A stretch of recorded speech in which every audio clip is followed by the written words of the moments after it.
This is the Lone Crater YouTube. We hope this video helps. You start by verifying compatibility. M2 NVMe M, 2 SATA or 2, 5 SATA. This determines placement and connectors. Once done, back up any important files and gather tools, PH0 or PH1 screwdrivers and an anti-static wrist strap. Power the laptop off, unplug it, and remove the battery if the model allows. Make sure to discharge static by touching metal. Now open the access panel, set screws aside in a container, and identify the SSD slot so you can proceed with confidence. Next, install the drive depending on type.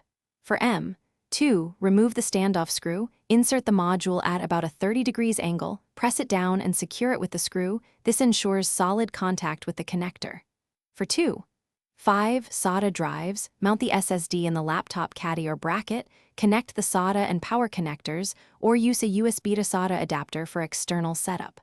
Once secured, replace the access panel and battery. Then boot into BIOS to confirm the new SSD appears, and adjust boot order if needed.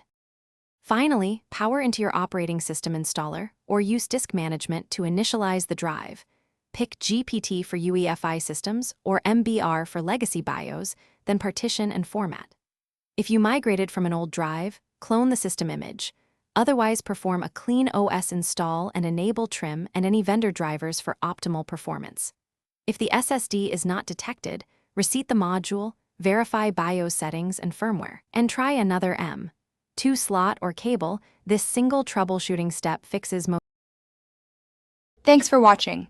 Consider subscribing if we helped you.